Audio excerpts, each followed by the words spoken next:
자, 오늘은요, 20세기 가장 미스터리하고 또 비밀에 쌓여있던 책 한 권에 대한 이야기를 해볼까 합니다. 바로 칼 융의 레드북이라는 건데요. 무려 100년 넘게 세상에 공개되지 못하고 꽁꽁 숨겨져 있던 책이 있습니다. 왜 그랬을까요?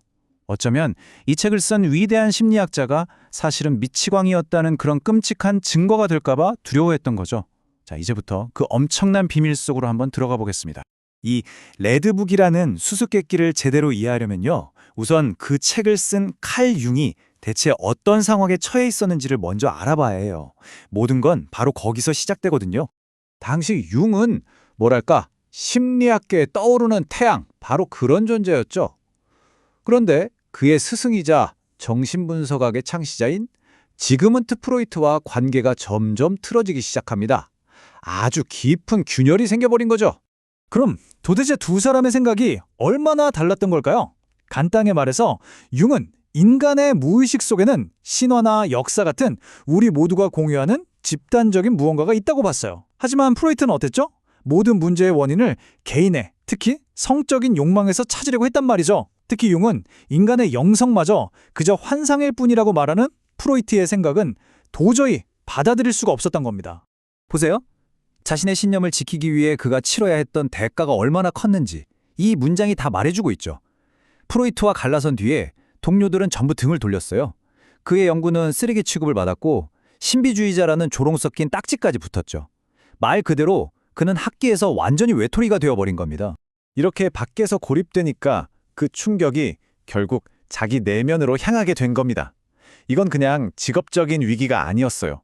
융 자신의 정신을 송두리째 뒤흔드는 그야말로 영혼의 어두운 밤이 찾아온 거죠. 그리고 끔찍할 정도로 생생한 환상들이 그를 덮치기 시작합니다. 때는 1차 세계대전이 터지기 바로 직전이었어요. 융은 갑자기 온 유럽이 거대한 피바다에 잠기는 끔찍한 환상을 보게 됩니다. 처음에는 내가 드디어 미쳐가는구나 하고 엄청난 공포에 휩싸였죠. 그런데 정말로 전쟁이 터진 거예요. 그때 융은 깨달은 거죠. 이건 단순한 망상이 아니다. 내 무의식이 뭔가 엄청난 걸 보여주고 있구나 하고요. 보통 사람 같았으면 당연히 도망쳤겠죠. 하지만 융은 정반대의 선택을 합니다. 이 끔찍한 환상들 속으로 정면으로 뛰어들기로 결심한 거죠. 왜냐고요? 그는 치료사였으니까요. 나 자신도 두려워서 못하는 일을 어떻게 환자들에게 하라고 할 수 있겠는가 하는 그런 책임감 때문이었습니다. 자, 그럼 융은 대체 어떤 식으로 자기 마음속 그 깊고 어두운 지하 세계로 들어갔을까요? 그는 정말 아주 독특하면서도 솔직히 좀 대담한 방법을 만들어냈습니다. 이 방법이 바로 적극적 상상이라는 건데요. 아주 간단해요. 먼저 명상하듯 차분한 상태에서 스스로 땅을 파고 깊은 곳으로 내려가는 상상을 하는 겁니다. 그냥 상상이 아니라 그걸 진짜 현실처럼 받아들이는 거죠. 왜 하필 땅속으로 내려가는 상상이었을까요? 이런 동굴이나 하강의 이미지는요, 우리 모두의 무의식 속에 잠들어 있는 어떤 원초적인 상징, 바로 원형을 건드려서 무의식의 문을 여는 열쇠 같은 역할을 했던 겁니다. 그렇게 무의식의 깊은 곳으로 내려가자 정말 상상도 못한 인물들을 만나게 됩니다. 신화 속에서나 나올 법한 존재들이었죠.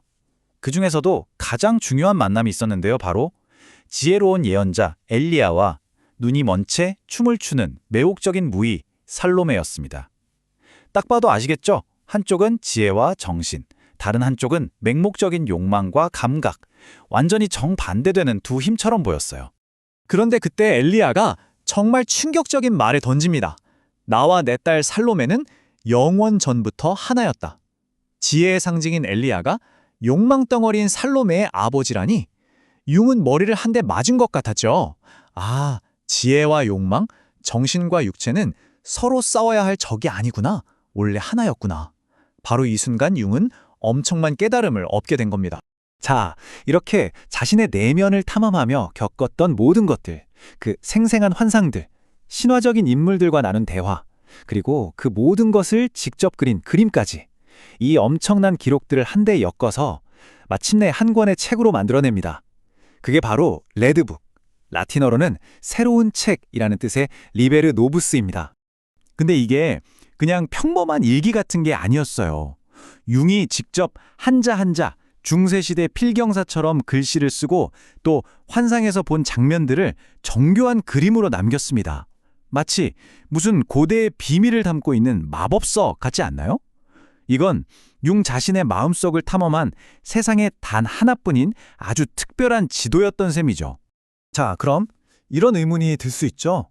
그래서 한 세기 전에 어떤 심리학자가 쓴 비밀 일기장이 지금 나랑 무슨 상관인데? 하고 말이죠. 맞습니다. 한 사람의 아주 개인적인 정신적 방황이 오늘을 살아가는 우리에게 대체 어떤 의미가 있는 걸까요? 핵심은 바로 이겁니다. 융의 이 여정은 미쳐가는 과정이 아니었어요. 정반대였죠. 이건 그의 모든 위대한 이론들, 우리가 아는 융 심리학이 태어나는 순간을 담은 기록이었던 겁니다.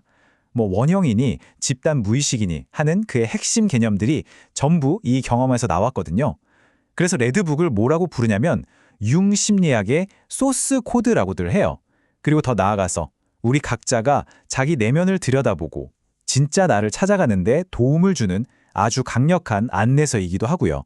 결국 이 레드북은 단순히 융 한 사람의 이야기가 아닙니다. 우리 인간의 정신이 얼마나 깊고 또 무한한 가능성을 품고 있는지를 보여주는 강력한 증거인 셈이죠. 그리고 우리 모두에게 이런 질문을 던지는 것 같아요.